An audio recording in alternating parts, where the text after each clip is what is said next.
예, 안녕하세요. 제 얼굴을 아는 분도 계시겠지만 저 사람은 누구냐 하시는 분도 계실 텐데 JTBC 뉴스룸에서 주말 뉴스를 맡고 있는 김필규 기자라고 합니다. 반갑습니다.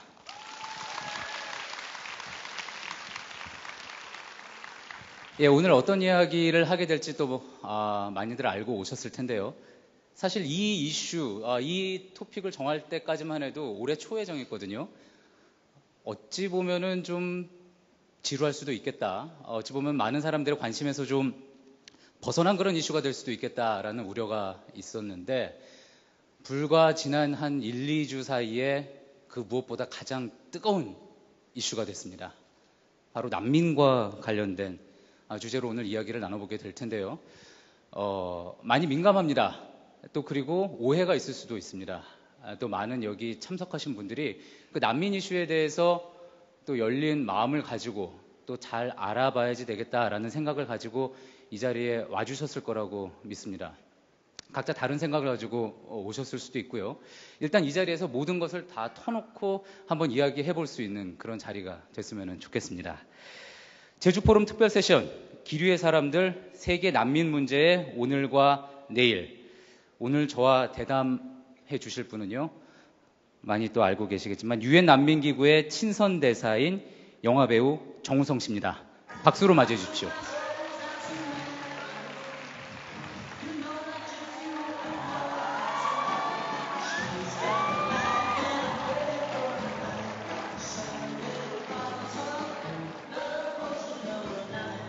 안녕하세요. 안녕하세요, 여러분. 반갑습니다.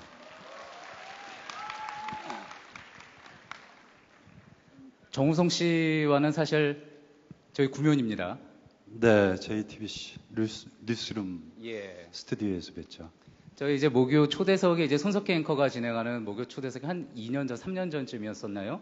한번 출연을 해주셨는데 저는 그때 이제 팩트 체크라는 코너를 맡고 있어서 그 자리에서 이제 제가 손석희 앵커와 이제 팩트 체크를 하고 있는 동안 저 앞에서 앉아서 이제 대기하면서 그 장면을 이제 보고 있었던 거 제가 기억이 나는데요.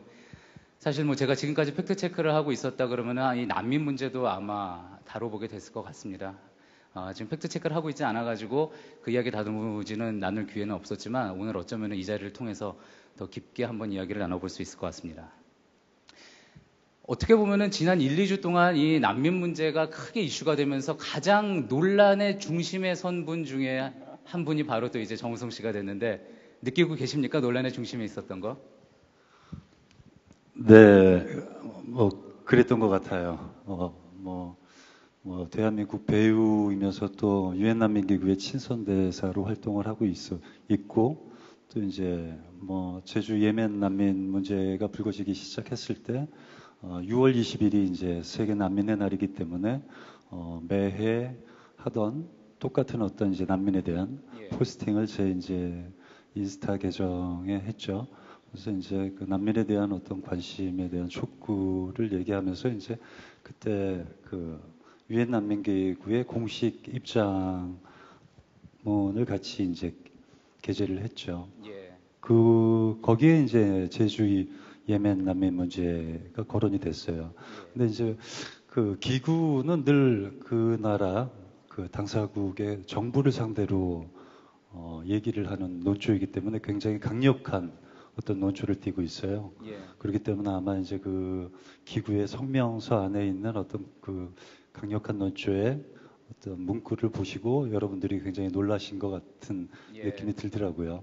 아니 당신은 뭐 대한민국 사람 아니야? 예. 뭐 이래서 아마 이제 놀라셔서 이제 또 저에게 뭐 많은 어떤 얘기를 하셨던 것 같기도 하고 그랬던 것 같아요. 근데 지금 여러분들의 어떤 반응이나 어떤 이 혼란은 충분히 이해합니다. 예. 그럴 수 있다고 생각이 들어요.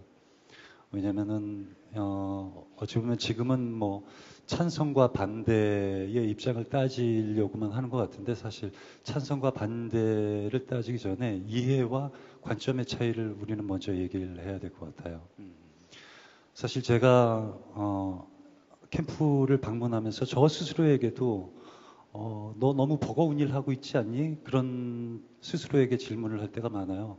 캠프를 방문하셨다는 거는 난민 캠프 직접 다녀오신 거 네, 네, 말씀하시는 네, 거죠? 맞습니다. 예, 네, 뭐 2014년 명예 홍보대사라는 타이틀로 해서 네팔에 다녀오고 2015년부터는 이제 친선대사 자격으로 예. 레바논, 남수단, 이라크 이런 등지의 캠프를 방문을 했었죠. 아, 친선대사. 저는 지금 친선대사로 알고 있었는데 그 전에 이제 명예대사도 하시고 그다음에 이제 친선대사를 하시고 사실 또 이번 논란이 되면서 여러 가지 의견을 또 주신 분들 중에 남기신 분들 중에 정우성 씨가 유엔 난민기구 친선대사라는 사실도 잘 모르고 계셨던 분들도 있었던 것 같아요. 언제부터 이 일을 그럼 하셨던 거죠? 지금도 잘 모르시는 분들 많아요. 제 예. 주변에서도 이제 뭐 이렇게 보면 정우성 씨, 저 유니세프 활동하는 거 잘 보고 있어. 아, 유니세프요. 예. 혹은 또 어떤 분들은 이제 그 UNHC 그 UN 그거 잘 하고 보고 있어 이렇게. 예. 그러니까 워낙 기구 이름도 어렵고 그리고 이제 난민이란 어떤 그 대상도 어렵고 그렇기 때문에 그냥 뭐 막연히 좋은 일을 하나 보다라는 어떤 그런 이해 정도로 바라보시고 계셨던 것 같아요. 그렇기 때문에 이제 캠프에 갔을 때 제가 그 수없이 캠프에 모여 있는 난민들과 국내 실향민들을 보면서 이 거대한 세계적인 문제를 어떻게 우리나라의 사람들에게 알려야 할까? 이건 내가 너무 큰 숙제를 진 거 아니야? 그런 생각을 할 때도 많았어요. 그리고 이 사람들의 어려움을 어떻게 이해시키지? 어떻게 체감화시키지? 근데 그 전에는 문제는 없었어요. 예. 왜냐? 먼 나라 이야기이기 때문에 여러분들이 굉장히 관용적인 마음으로 받아들이고 이해를 하셨어요. 근데 어느 순간 갑자기 다수의 난민이 한꺼번에 제주도에서 난민 신청을 했다는 이유로 그 사람들을 우리가 왜 책임져야 돼? 예. 라는 질문이 우리 사회에 대두가 된 것 같습니다. 예. 다시 그 말씀을 하시니까 조금 정리를 해보면은 내용은 이랬습니다. 이제 549명이 이제 예멘 난민이 제주도에 입국을 했고 현재까지 나온 뉴스를 보면은 지금 486명이 난민 신청을 했고요. 이제 난민에 대한 심사가 진행이 되고 있는데 그 사이에 이제 더 이상의 예멘 난민이 입국하는 것은 법적으로 힘들어진 상황이고요. 12개 국가 금지가 되어 있는 무비자로 이제 제주에 들어올 수 있는 12개 국가에 하나가 더 예멘이 추가가 돼서 지금은 이제 더 이상의 이제 예멘 난민들이 입국을 할 수는 없는 상황이 됐는데 논쟁이 진행이 되고 있습니다. 우리가 이 부분에 있어서 인권 문제를 생각을 해서 받아들여야지 된다라는 입장과 그렇지 않다. 이건 온정주의로 해결할 문제가 아니라 제주도민의 입장에서는 그걸 받아들일 수가 없다. 제주도민이 굳이 아니더라도 받아들일 수 없다 하는 또 이런 첨예하게 입장이 맞서고 있는데 어떻습니까? 그러면은 유엔 이제 난민기구 친선 대사로서의 입장 분명히 또 있으실 것 같은데 이 부분에 대해서는 그러면 어떤 생각 가지고 계시다고 질문을 드려볼 수 있을까요? 이제 무사증 입국 불허 국가에 예멘을 넣었다라는 거는 사실은 이제 인권을 생각한다면은 있을 수 없는 일이에요. 예, 왜냐하면 이제 그런 식으로 비자로 난민 입국을 제어하겠다라는 건 결국 난민들이 어느 나라에 가서도 도움을 요청할 수 없는 결과를 초래할 수 있는 위험성이 내포되어 있는 방법이라고 생각을 합니다. 근데 다만 이제 그 인권이라는 단어는 우리 생활에 굉장히 면면이 박혀 있기도 하지만 대중에게 인권이라는 단어는 사실 또 굉장히 막연하고 어려운 얘기일 수도 있어요. 특히 이제 제주도민 분들께서 굉장히 또 이제 그럼 제주도가 다 책임져야 돼? 그런 어떤 생각에 반감이 또 크실 수도 있고 불안한 마음도 크실 수도 있어요. 하지만 그거는 출도를 제한했기 때문에 마치 제주도가 다 책임져야 한다라는 어떤 그런 결과, 이 의식을 만들어낸 것 같습니다. 예, 사실 그 출도를 허했다면은 아마 이제 서울이나 이쪽에 있는 예멘 이미 그 자리 잡고 있는 예멘 커뮤니티 쪽에 이 난민들이 가서 자리를 잡고 도움을 받으면서 예, 난민 신청을 하고 난민 그 심사를 기다리는 동안 스스로가 뭐 자기가 일자리를 뭐 어렵겠지만 구해서 스스로의 의식주를 해결하고 그럼으로써 뭐 제주도나 혹은 중앙정부에서 부담해야 되는 어떤 지원 이런 예. 것들도 덜 수 있는 문제였다라고 생각을 합니다. 예. 네. 유엔 난민기구 친선대사직을 이제 이렇게 맡으시게 됐을 때 글쎄요, 뭐 이런 논쟁이 과연 이런 논쟁이 있을 것인가, 이런 논란이 있을 것인가에 대해서 아마 예상하기 힘들지 않았을까라는 생각도 해보게 되는데요. 그래도 이 유엔 난민기구 친선대사를 맡게 됐을 때 많은 분들 사실 그동안 뭐 인터뷰를 통해서 간혹 나오기는 했지만 이 자리 통해서도 궁금해하시는 분들 있을 것 같아요. 어떤 계기로 맡게 되셨던 겁니까? 뭐 기구의 이름은 알고 있었죠. 그리고 예, 뭐 난민도 저 역시도 막연히 알고 있었던 것 같아요. 근데 이제 기구가 저에게 먼저 요청을 해왔고 그리고 그 요청을 딱히 거절할 이유가 없었어요. 그래 한번 해보자. 그리고 이제 뭐 어떤 사회에 공헌할 수 있는 그런 일이라면은 기꺼이 한번 더 미루지 말고 용기 내서 해봐야 되겠다라는 생각에 이제 가벼운 마음에 응했죠. 하지만 그 미션을 거듭할수록 아 내가 만만치 않은 일을 맡았구나. 그러면서 오히려 더 그 책임감에 대한 게 더 불어났던 것 같아요. 예, 네. 그래서 뭐 어떤 동기에 의해서 제가 친선대사를 했다기보다는 이 일을 하면서 어떤 동기부여를 가중시키느냐가 더 중요한 문제인 것 같아요. 아, 본인이 네, 어떤 동기로 시작했느냐보다는 네, 동기부여를 어떻게 할 것이냐의 네, 네, 문제다. 네, 네, 예, 네. 그리고 계속해서 이 활동을 해 나가면서 어떤 의미로 또 사회와 교류를 할 것인지 예, 또 굉장히 중요한 일이고요. 예, 근데 이제 저도 이제 저 역시도 그랬죠. 이제 필드에 가서 아, 이 사람들이 만약에 우리나라 사람들 앞에 우리나라의 앞에 선다면 우리나라 국민들, 우리나라 사회 시민들이 어떻게 받아들일지에 대한 예, 그냥 막연한 생각을 해봤던 것 같아요. 예, 근데 이렇게 이제 현실로 이 상황이 벌어지고 이랬을 때는 아, 역시 난민은 어려운 일이구나. 이해에 예, 대해서. 왜냐면 사실은 이제 그 어렵다라고 자꾸 얘기하는 게 난민의 발생의 수요 그리고 원인 이런 것들은 굉장히 복합적인 이유거든요. 그리고 예, 난민의 수는 2017년 기준으로 했을 때 유엔 난민기구 통계를 본다면은 6,850만 6,850만 네, 명이요. 예, 가깝게 되고 그리고 이것은 뭐 태국 인구와 맞먹는 숫자이고 예, 그 중에 2,540만이 국경을 넘은 난민이고 4천만이 국내 실향민입니다. 예, 이거는 매일 44,500명의 사람이 집을 잃고 있다는 얘기고 매 2초마다 한 사람이 집을 잃어가고 있다는 얘기입니다. 너무나 정확한 네, 숫자까지 지금 정우성 씨가 다 기억을 해서 네, 말씀을 하시니 특히 네. 이제 저 같은 또 수포자에게는 대단한 일이 아닌 아니에요. 수가 아니에요. 없는데요.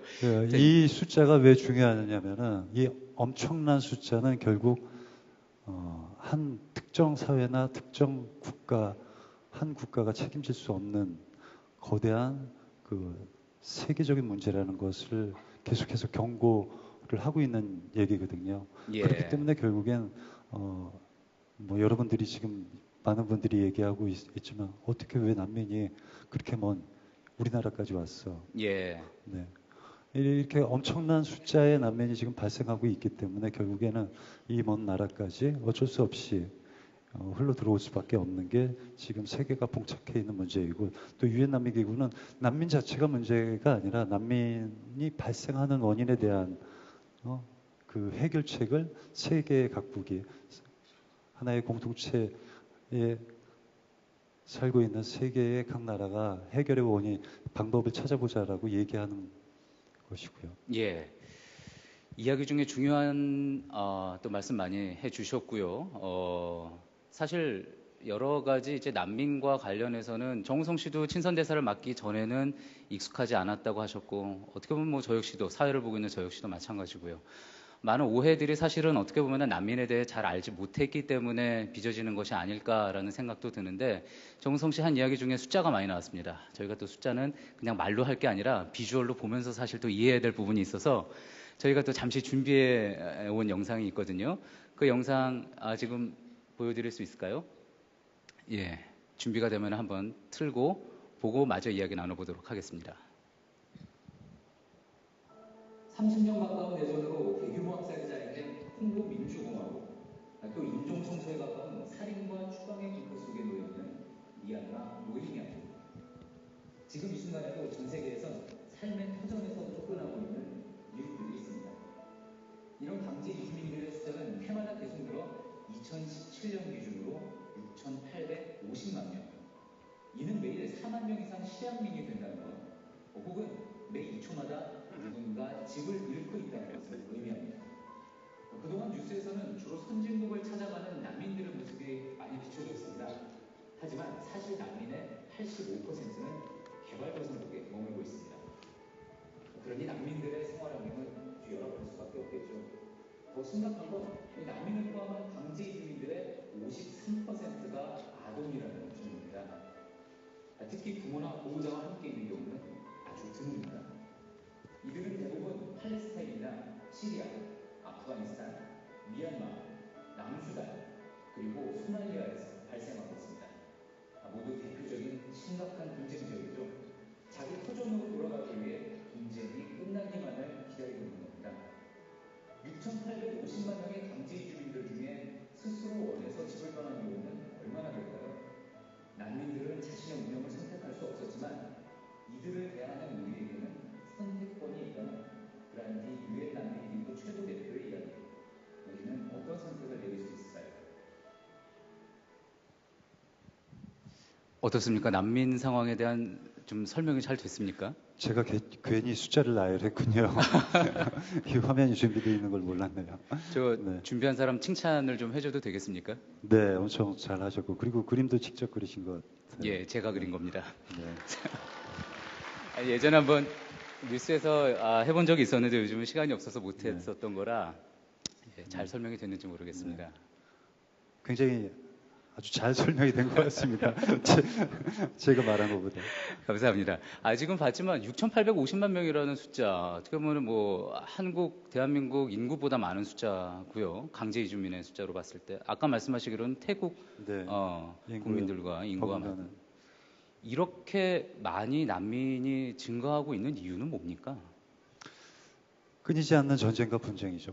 예. 그리고 이제 뭐 어떤 분들은 그 자기네 종파 싸움에 왜 우리가 신경을 써야 돼라는 어떤 그런 분들도 계시는데 사실 이 전쟁과 분쟁의 이면에는 서구 열강의 이해관계가 굉장히 깊이 관여하고 있다라는 걸 여러분들도 이미 뉴스에서 보셔서 아실 거라고 생각합니다. 그렇기 때문에 그 분쟁과 전쟁의 고리를 끊어내는 데는 그렇게 녹록한 어떤 대화로 단순하게 끊일 문제가 아니기 때문에 계속해서 국제사회에서 어떤 국제사회의 일원으로서 역할을 충분히 했을 때 저희가 그런 문제를 해결할 때 이래서 그런 거 아니야? 라는 어떤 원인에 대한 어떤 이해로 항변할 수 있는 어떤 그런 상황인 것 같습니다. 난민의 수를 줄이기 위한 국제사회의 노력은 지금 계속 진행 중인 거잖아요. 어떻게 보면은 뭐 유엔 난민기구에서 정우성 씨 같은 또 배우를 친선대사로 해가지고 하는 것도 그 일환이라고 볼 수 있을 테고요. 아니에요, 그렇지 않습니다. 제가 하는 거는 오히려 이제 국제사회에 일반 분들에게 난민에 대한 인식 제고를 시킴으로써 그 난민이 갖고 있는 본질적인 문제에 대한 어떤 공유, 난민이 발생되는 원인은 굉장히 정치적인 해결 방안 외에는 없는 것 같아요. 근데 그 정치적인 어떤 방안에서의 강력한 각 국가에서의 어떤 목소리를 낼 수 있는 건 결국엔 그 나라에 살고 있는 국민들이잖아요. 그렇기 때문에 이 난민이 발생되는 이 원인에 대한 심각성을 우리 모두가 다 공유하고 있고 이해하고 있고 인지하고 있다면 이런 전쟁과 분쟁에 대한 어떤 해결 방안을 충분히 국제사회가 함께 찾아갈 수 있지 않을까 생각합니다. 난민촌, 특히 이제 또 난민들이 머물고 있는 곳들이 조금 전에 이제 또 정우성 씨도 말씀하셨고 또 잘 설명이 된 그림 뉴스에서도 나왔지만 그 대부분 이제 개발도상국에 또 머물고 있기 때문에 생활 환경이 상당히 열악하고 난민촌이라는 곳이 기본적으로 또 여러 가지 시설이 갖춰져 있지 않고 그렇기 때문에 많은 어려움을 겪고 있지 않습니까?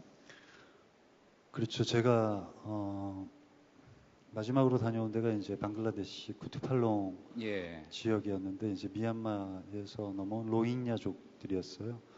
그래서 2017년 8월부터 갑자기 그 폭력 사태가 심해지면서 거의 그 전에 살고 있었던 이제 넘어온 난민의 수가 16만이었고 갑자기 폭력 사태가 심화되면서 16만에서 72만으로요. 72만이 넘는 인구가 또 넘어오게 된 거죠. 그러니까 총 예, 88만 명의 난민이 갑자기 형성이 되면서 그 국경 지역에서 88만이면은 천안, 평택 인구보다 예. 많은 숫자죠. 예, 그러니까 그런 소도시가 갑자기 만들어지는 거예요.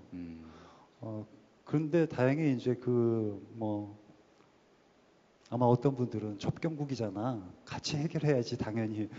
그걸 왜 우리가 칭찬을 해? 그렇게 또 아주 매몰찬 얘기를 하실 수도 있겠지만 예, 뭐 어쨌든 방글라데시 정부에서 어떤 그런 난민에 대한 어떤 인정을 해줌으로써 그런 그 소규모 도시가 단시간에 만들어지는 거죠. 그렇기 예, 때문에 그 안에는 이제 뭐 유엔 난민기구를 비롯해서 뭐 국경 없는 의사회라든지 여러 가지 유니세프라든지 협력업체 협력 기구들이 이제 그 갑자기 발생한 난민들을 위해서 그 커뮤니티를 형성을 해줘요. 예, 뭐 의료 그 안에는 뭐 이제 임산부도 있을 거고 또 아동 그리고 아동들은 또 장애인도 있을 거고 뭐 노인 그리고 트라우마에 의한 심리 치료 그리고 또 아이들을 위한 교육 지원 그리고 식량 지급 뭐 여러 가지 구호 활동을 위해서 많은 그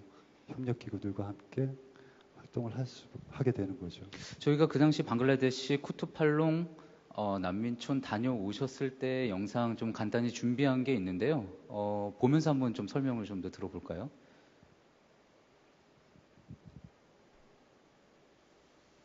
예, 이곳이 다녀오신 방글라데시 쿠투팔롱. 네. 예, So that's where you're working. 저곳이 이게 이제 언덕에서 보면 사실 저 언덕 너머에 또 언덕이 있는데 그쪽으로 계속해서 이제 임시 가옥들이 설치가 되면서 저 끝없이 보이게 되는 거죠. 예, 그러면서 저 안에서 이제 기구가 이제 난민들을 위해서 여러 협력 지원 사업을 하게 되는데 이제 뭐 사실 그 생수나 그리고 하수 시설이나 모든 것들이 다 없는 상황에서 예. 다 그런 것들을 만들어내야 되고 지원을 해야 되기 때문에 엄청난 관심과 여러분들의 지원이 필요한 게 현실인 거죠. 지금 저 어린이가 도끼질 네. 하고 있는 모습인데 어린이들 네. 모습 상당히 자기- 많이 보입니다. 자기 집에서 뭔가 음식을 하기 위해서 땔감을 Inti 마련하는 ade thayo re 어린애. toi hot jabe galat. 그리고 어머니께서 아마 저 사위를 잃고 딸과 함께 온 사연을 얘기해 주신 어머니였던 것 같은데 잠깐 지나갔는데 예. 미얀마의 네. 탄압으로 인해서 그러니까 사위를 잃고 그러니까 희생당하고 이 난민의 사연을 하나하나 듣다 보면은 정말 말로 옮길 수 없이 끔찍한 경험들을 저에게 증언으로 해주세요. 예. 어린아이의 죽음, 뭐 불에 던져지는 어린아이, 뭐 아, 이런 아주 끔찍한 얘기들, 그리고 뭐 집 앞에서 총에 맞은 아버지가 쓰러진 거를 집안에서 그 아버지의 시신을 집 안으로 끌어들이지 못하고 한 이틀 동안 지켜보고 있다가 용기를 내서 아버지의 시신을 집 안으로 끌어들여서 어떻게 할지 몰라서 한 또 4일 동안 그 아버지의 시신과 함께 있다가 예. 어쩔 수 없이 엄마의 결정으로 또 탈출을 하게 된 얘기. 예. 그렇죠. 인종 청소라는 말이 있을 정도였으니 네, 겪었던 그렇죠. 사연들은 기구한 사연들이 많을 것 같은데 지금 또 보면은 특히 노인분들 또 여성분들도 많고 네. 약자들 많이 있어 보이는데 네. 약자들이 난민으로서 겪는 어려움은 더 심할 것 같습니다. 그렇죠. 그리고 또 특히 이제 장애인들, 예. 그리고 또 어린아이들은 이제 전생 그 외상후 장애, 그 트라우마도 있을 거고 또 전쟁으로 인해서 또 장애를 얻은 아이들도 있고요. 예. 그렇기 때문에 그 안에서 이제 뭐 심리 치료 이런 것들이 계속해서 이루어질 수밖에 없고 예. 중요한 사안이죠. 예. 예, 잘 봤습니다. 자, 이 난민 문제라는 것 여전히 뭐 먼 나라 이야기라고 저희들이 느끼고 있었던 부분들이 분명히 많이 있었고, 그래서 익숙하지 않은 부분들 많이 있고요. 그래서 지금 이 시간에는 한번 이런 부분, 난민과 관련돼서 이런 거는 맞는 이야기일까? 이런 거는 틀린 게 아닐까? 한번 다 같이 생각해 보는 시간을 한번 가져볼까 합니다. 그래서 몇 가지 질문을 준비해 왔는데요. 그래서 이 부분에 대해서 조금 더 뭐 이벤트적으로 준비를 해볼까라는 생각도 있었지만 워낙에 난민이라는 이슈 자체가 또 그렇기도 하고요. 그래서 제가 그냥 질문을 드리고 이곳에 계신 관객 여러분들이 한 번 정도 생각을 해보시고 물론 자신 있게 이게 맞습니다, 틀립니다, 뭐 이렇게 말씀해 주셔도 괜찮기는 한데요. 생각을 해보고 그에 대한 답을 유엔 난민기구 또 친선대사이신 정우성 씨에게 한번 또 답을 들어보는 그런 시간을 갖도록 해보겠습니다. 자, 화면으로 한번 좀 보여주실까요? 먼저 첫 번째 OX로 알아보는 난민에 대한 이야기인데요. 첫 번째는 이렇습니다. 많은 분들이 이 부분에 대해서도 또 궁금해 하시는 것 같아요. 저런 사람들 들어오면 어떡하느냐, 저런 사람을 난민으로 받게 되면 어떡하느냐 하는 건데, 전쟁 범죄자나 테러리스트도 난민으로 인정받을 수가 있다. 어떻게 생각하십니까? 예. X자를 표해 주시는 분 계시고요. O라고 하시는 분도 있고, 그렇습니다. 전쟁 범죄자나 테러리스트도 난민으로 인정을 받을 수가 있다. 어떻습니까? 없습니다. 그러니까 이 난민 심사 제도에 대해서 이제 저 이해가 부족하신 분들이 이제 그런 오해를 하실 수 있을 것 같아요.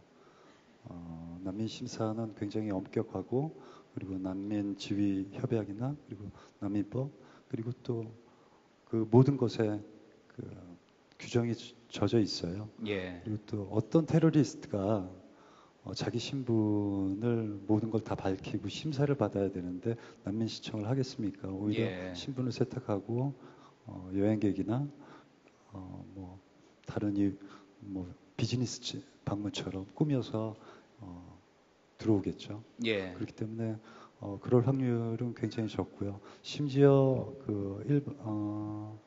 범죄자들, 범죄 기록이 있는 사람들, 그리고 난민 신청을 하기 위해서 이곳으로 오는 과정에서 범죄 기록이 있는 사람들도 난민으로 받을 수 없는 결격 사유 안에 들어갑니다. 예.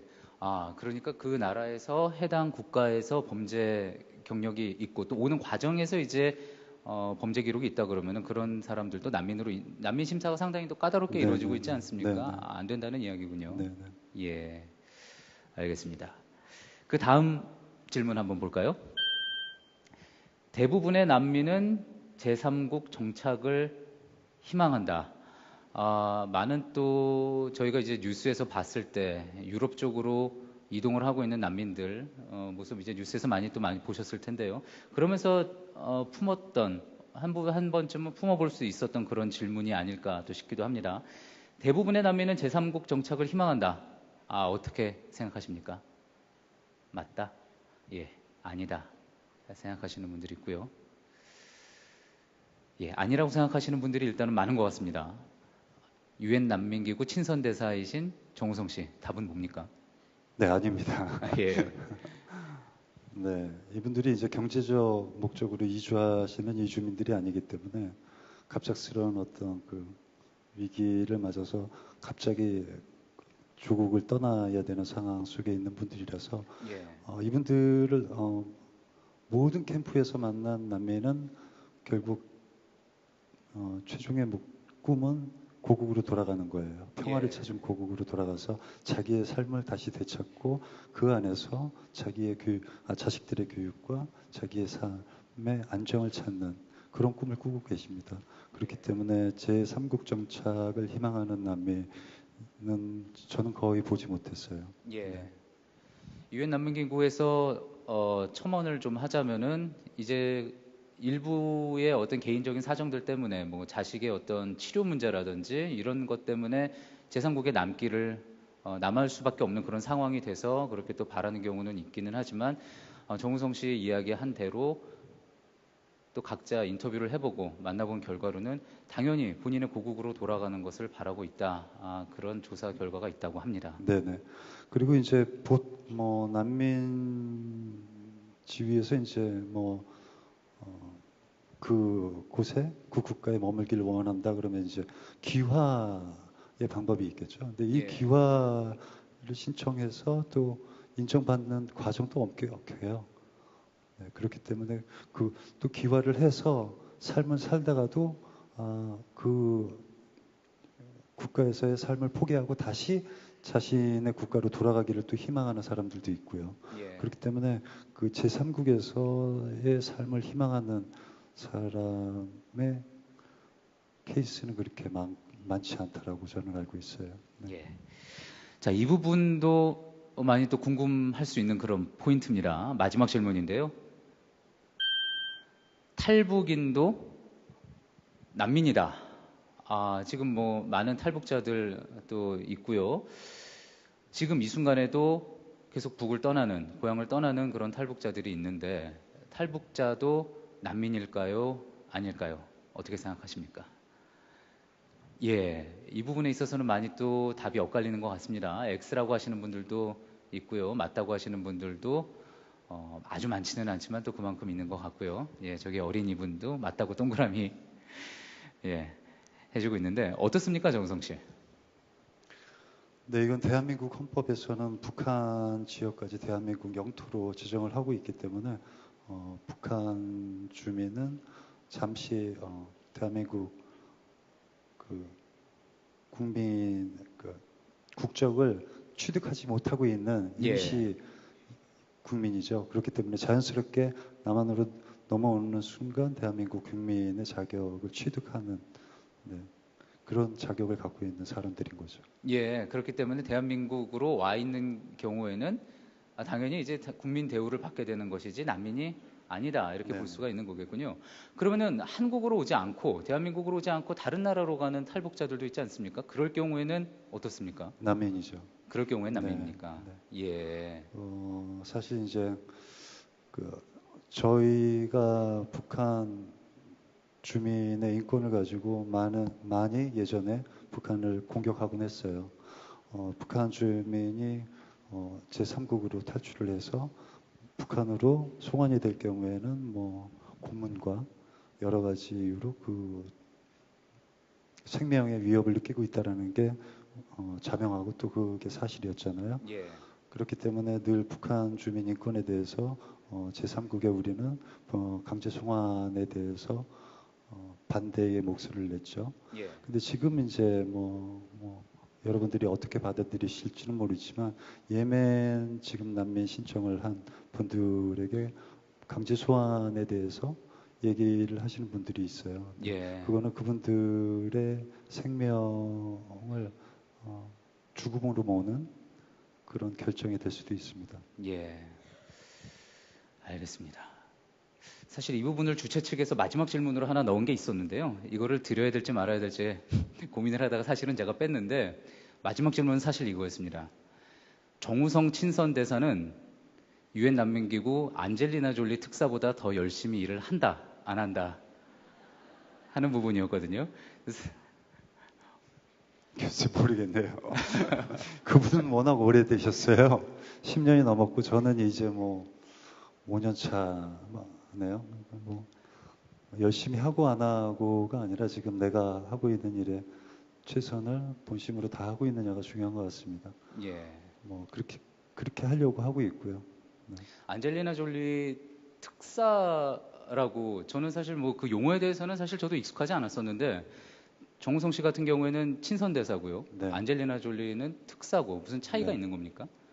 기간의 차이죠. 예. 네, 안젤리나 졸리 같은 경우에는 뭐 10년 이상 친선 대사로서 굉장히 열심히 활동을 했어요. 유엔 난민기구와 함께. 예. 그렇기 때문에 어떤 그 공로를 취하는 그런 자리가 되겠죠. 예. 알겠습니다. 자, 이제 뭐 OX로 준비했던 것은 이 정도로 마무리를 해보고요. 자, 이제 시간을 보니까 어느 정도 이제 세션을 마무리할 시간이 돼가고 있는데, 앞서도 이제 저희가 이야기를 했지만 이제 난민 문제, 먼 나라 이야기가 아니고 또 이제 우리 가까운 우리의 이웃의 이야기가 되기도 했습니다. 조금 전에 이제 정우성 씨도 말씀하셨듯이 방글라데시 같은 경우에 미얀마와 국경을 맞대고 있는 이웃이기 때문에 뭐 그 정도는 감수해야 되는 것 아니냐? 이거 우리나라 이야기 아니고 먼 나라 이야기니까 또 그렇게 이야기할 수가 있었는데, 사실 우리가 국경을 맞대고 있었던 난민 문제는 없었지만 지금 이제 바로 이곳 제주도에 예멘 난민 500명 이상이 오게 되면서 저희가 이제 바로 저희의 문제로 또 이제 생각을 해보게 됐습니다. 사실 근데 논의가 아까도 말씀을 드렸지만 다소 감정적으로 진행되는 부분이 있고요. 그러면서 또 상당히 뜨겁게 진행이 되고 있기도 합니다. 아시는 분들은 아시겠지만 지금 청와대 청원 사이트에는 예멘 난민을 받지 말아달라는 청원이 한 달 안에 20만 명이 넘게 청원을 하게 됐고요. 지금 조금 전에 이제 들어오기 전에 본 뉴스에서는 기사에서는 38만 명까지 이제 서명을 했다고 되어 있는데,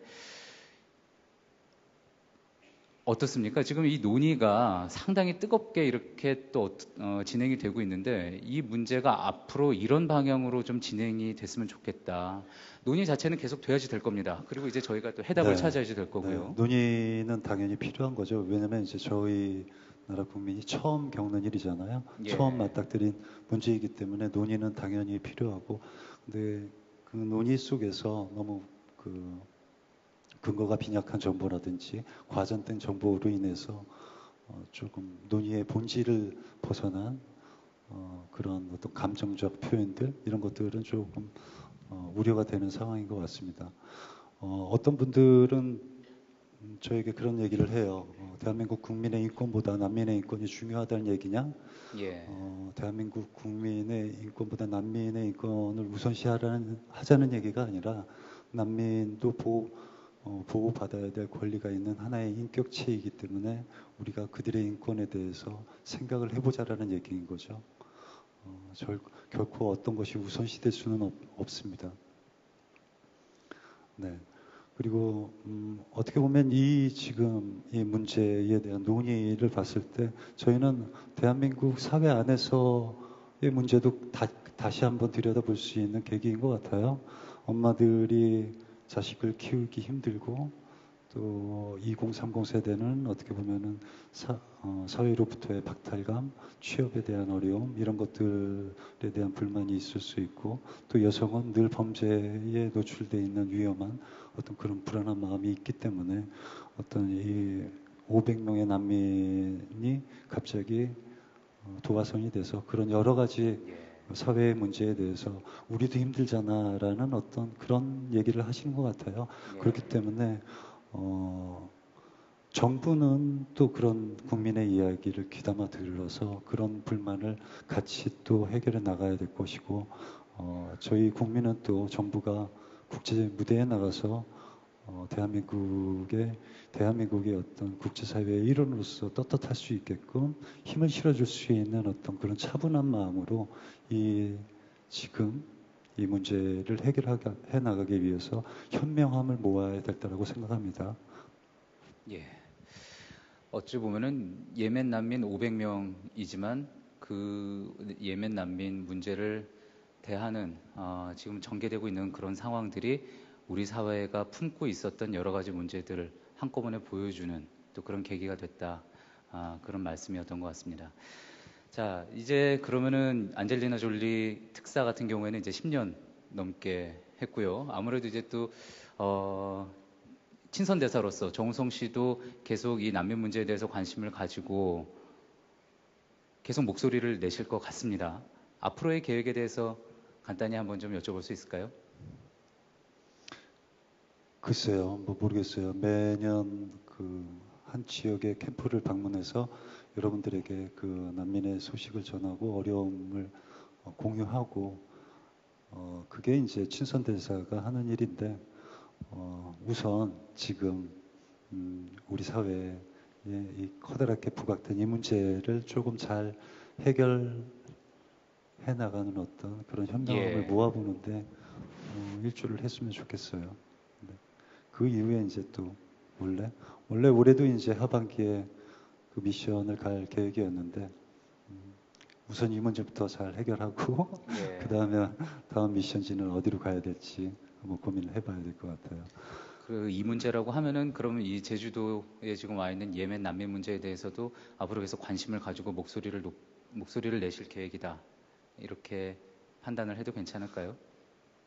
글쎄요, 필요하다면 목소리를 내야 될 거겠죠. 예. 그리고 지금 이 자리도 또 이제 그런 자리가 되고 있는 것 같고요. 이게 어떻게 보면 현명한 방법을 찾자라고 얘기했잖아요. 이게 국내에 살고 있는 국내 자국민들에 대한 어떤 보호도 필요하지만 이 또 난민 문제, 인권이라는 문제는 또 이게 그 국제 문제와의 교차점도 있잖아요. 예. 세계 안에서의 대한민국의 위상, 국격 이거와도 맞물려 있는 문제이기 때문에 어느 거 하나 놓치지 않고 저희가 다 가져가야 되잖아요. 그렇기 때문에 지금 우려의 목소리, 우려의 마음을 갖고 있는 분들의 마음을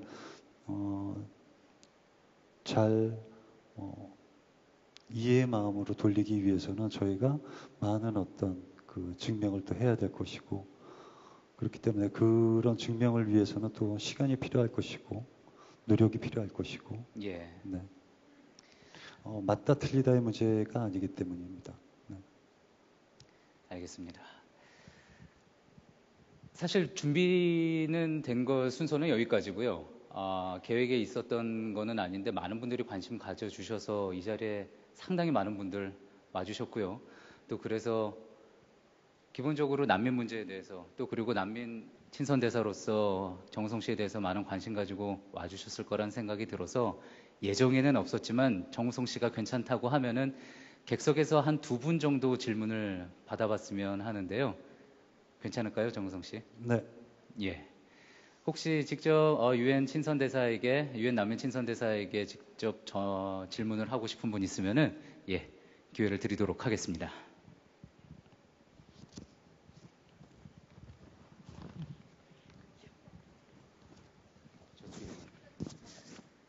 예. 예.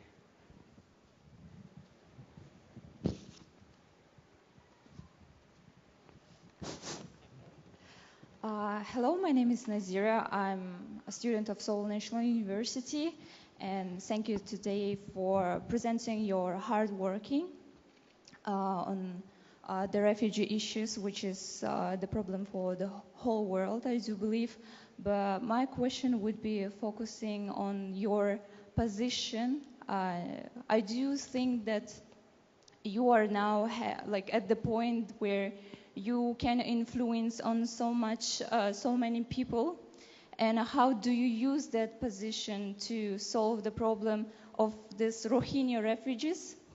As example, for example, Natalie Portman was rejecting and not visiting the Israel ceremony of Genesis to show her position against the violence which was applied on Palestinians, for example.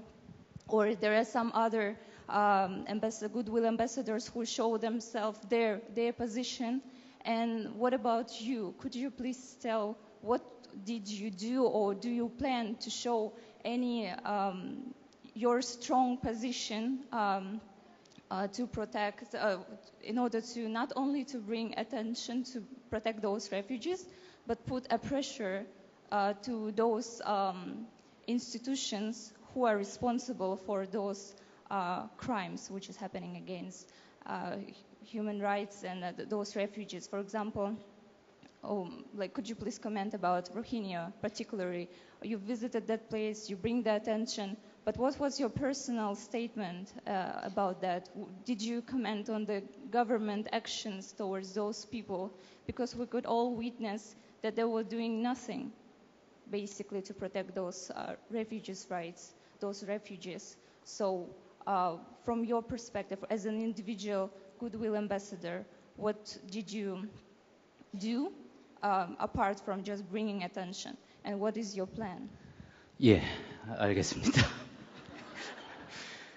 Thank you. 지금 뭐 갑자기 통역을 해주실 분이 주최 측에 혹시 안 계시면 제가 그냥 이해한 바로는 인기 배우로서 굉장히 어쨌든 특별한 포지션에 위치해 있으신 거고 그래서 이제 친선 대사를 하고 계시는 건데 분쟁이 일어나고 있는 팔레스타인 지역 난민에 대해서 뭐 예를 들면 이스라엘에 대해 또 로힝야족에 대해서 미얀마 정부에 대해 어떤 특별한 압박을 가하거나 뭐 그렇게 한 게 있는지 그리고 그렇게 할 계획이 있는지 단지 그냥 친선 대사로서 이 문제에 대해서 부각만 시키는 게 아니라 본인의 특별한 지위를 활용을 해서 직접적인 어떤 액션을 취하는 게 있는지 맞습니까? 일단 맞는 것으로 하고 예 질문을 드리도록 하겠습니다.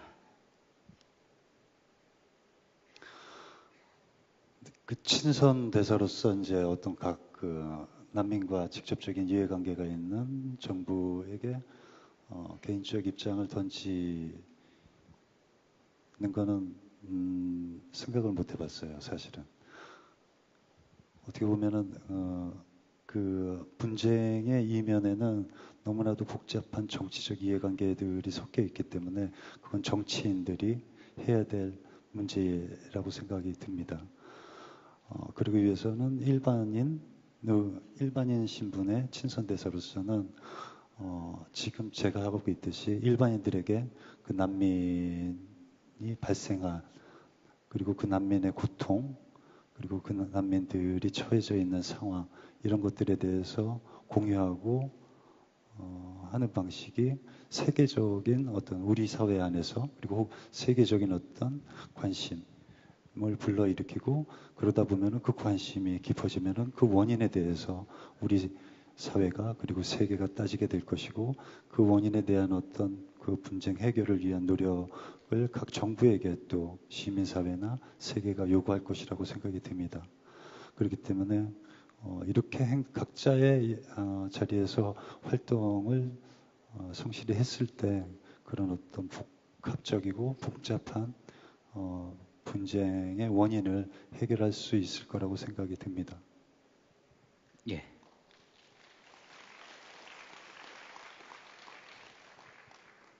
또 다른 분에게 답변이 잘 됐습니까?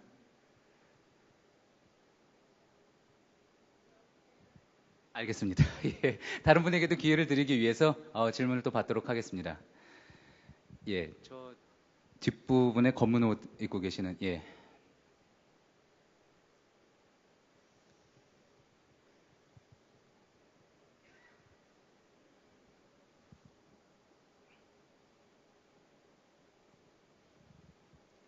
네, 우선 굉장히 민감한 주제에도 불구하고 이렇게 좋은 강연을 해주신 시간을 내주셔서 감사드립니다. 우선 저 같은 경우에도 난민 문제에 대해서 굉장히 많은 관심을 가지고 있었는데요. 일단 저는 너무 떨려가지고 제 소개를 먼저 해야 될 것 같습니다. 저는 한국외대 국제지역대학원의 김현진이라고 합니다. 난민을 받아들이는 데 있어서 인식의 개선 문제도 상당히 중요하다고 생각을 하는데요. 그 이후에 나아가서는 제도적인 문제도 뒷받침되어야 한다고 생각합니다.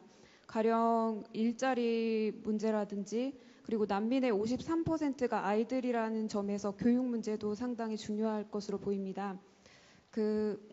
한국 내에서도 이렇게 난민에 대한 문제가 중요시 된다면 일반 사람들에 대한 인식 개선 문제에서 나아가서 제도적인 변화도 일어나야 된다고 생각하는데 이를 위해서 어떤 행동이나 어떤 방안이 있으신지.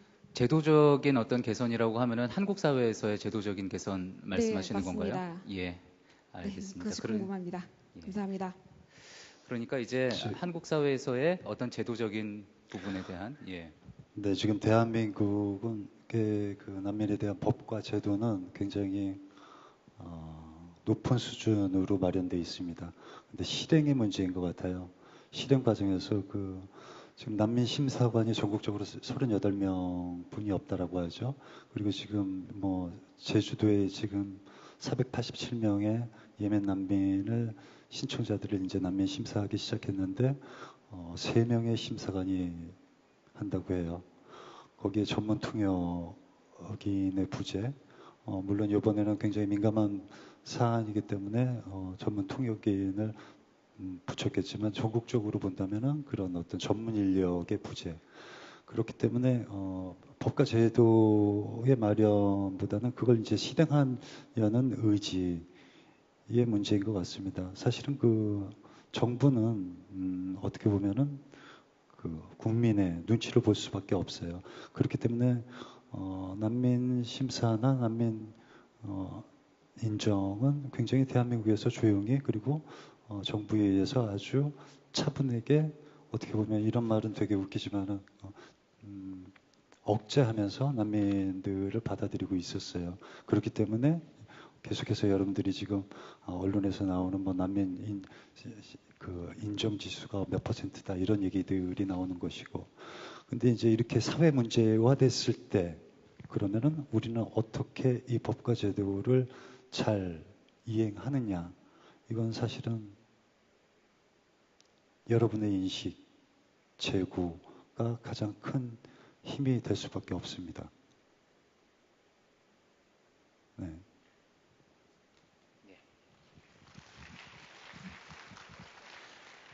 자, 이제 어느덧 마칠 시간은 거의 다 됐고요. 딱 한 분께만 마지막으로 질문을 받도록 하겠습니다. 예, 저기 흰 티셔츠 입은 이분에게.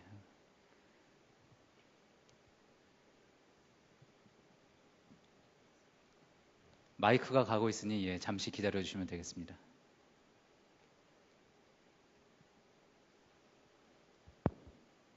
안녕하세요. 저는 서귀포 여자중학교에 재학 중인 현윤경 학생인데요. 개인적으로 로힝야족에 대한 인권 탄압에 대해 질문드리고 싶습니다.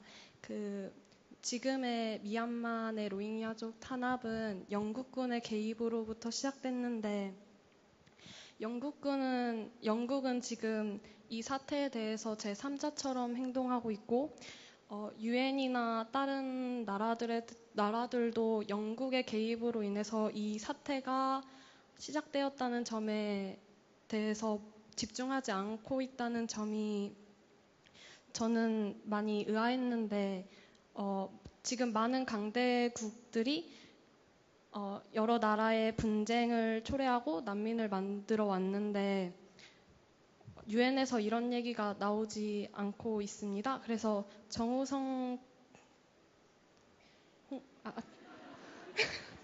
친선대사 아니면 네, 시 해주시면 됩니다. 네, 님은 이거에 대해서 어떻게 생각하시는지. 네, 궁극적으로는 이제 근데 굉장히 그 깊은 지식을 갖고 계셔서 네, 수준 높은 질문 감사드립니다.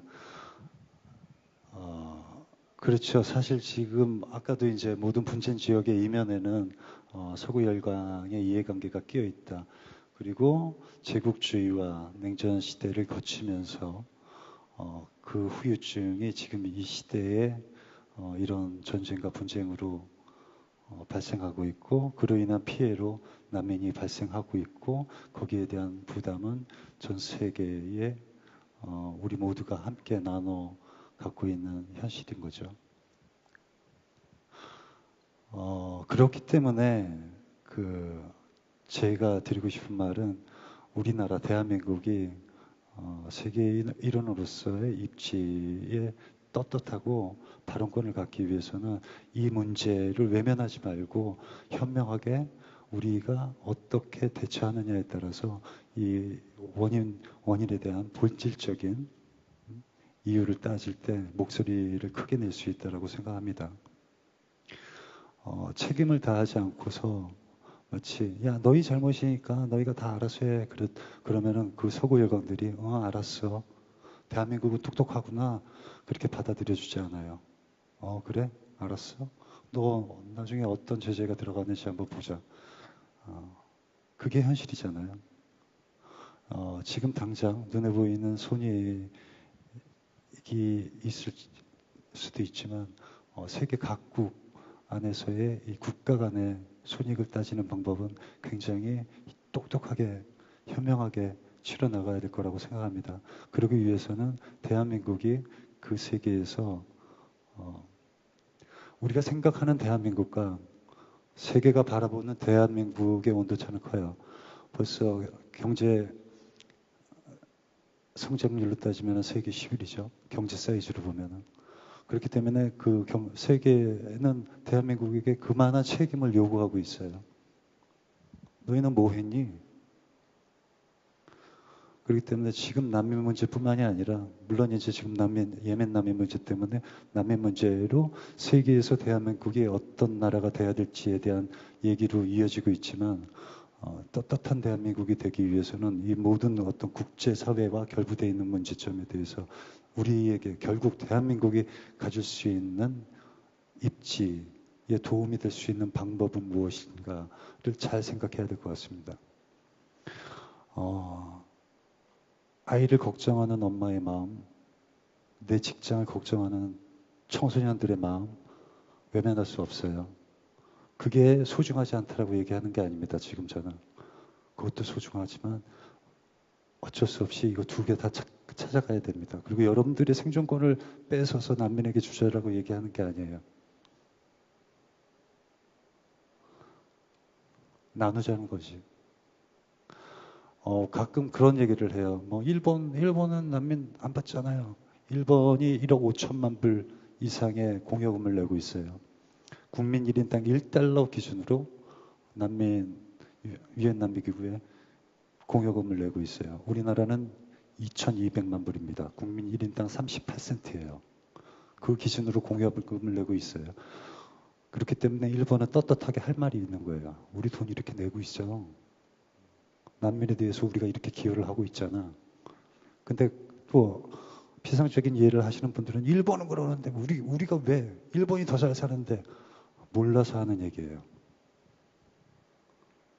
지금 난민분들 예멘 난민에게 뭐 지급되고 있는 그 돈 28만 원, 48만 원 그거 함부로 받지도 못해요.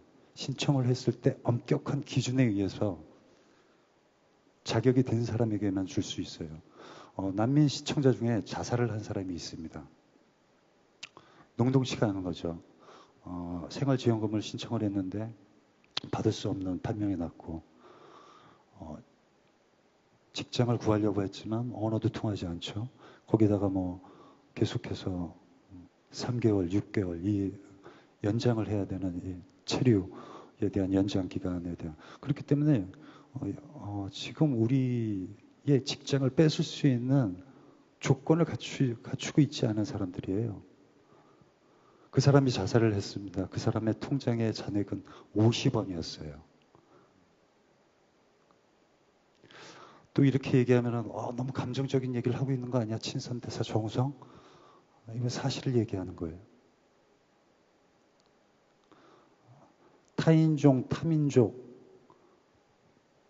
타 종교를 배타적으로 하면서 어떻게 우리 아이에게 너는 세상을 사랑해라 라고 말할 수 있겠어요? 너는 세상의 모든 사랑을 받을 자격이 있어 라고 우리 아이들에게 얘기를 할 수 있겠습니까? 반대하는 사람들의 입장 충분히 이해합니다. 하지만 이해와 관점을 조금 더 확장해 주시길 부탁드리는 겁니다.